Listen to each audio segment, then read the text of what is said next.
ஒரு குறள், ஒரு கதை. இன்றைக்கு குறளை ஒரு சிறுகதையின் மூலம் எளிதாக புரிந்து கொள்ளலாம் வாங்க. அதிகாரம் 1. கடவுள் வாழ்த்து குறளாறு. பொறிவாயில் ஐந்தவித்தான் பொய்தீர் ஒழுக்க நெறி நின்றார் நீடு வாழ்வார். ஒரு கிராமத்தில் குமார் என்ற சிறுவன் வாழ்ந்து வந்தான். அவனிடம் ஒரு சின்ன வெள்ளை ஆடு இருந்தது. அவன் அந்த ஆட்டையை மிகவும் நேசித்தான். ஒரு நாள் குமார் அந்த ஆட்டை கிராமத்தின் அருகே உள்ள வயலுக்கு அழைத்து சென்றான். அங்கு பசுமையான புல் நிறைய இருந்தது. சிறிது தூரத்தில் ஒரு மாமரம் இருந்தது. அதில் நிறைய இனிப்பான பழங்கள் இருந்தன.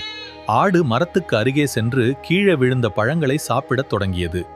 வா, அது நம்ம மரம் இல்ல. மற்றவர்களின் பொருளை நாம் எடுக்கக்கூடாது. நமக்கு வேண்டியதாக இருந்தாலும் அது மற்றவர்களுக்கு சொந்தம் என்றால் அதை தொடக்கூடாது.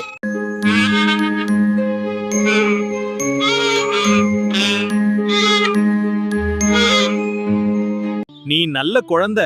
ஆடு உள்ள போய் பழங்களை சாப்பிட்டு இருந்தால் என் பழங்கள் எல்லாம் சேதமாகி இருக்கும். ஆனா நீ அதை கட்டுப்படுத்திட்டே.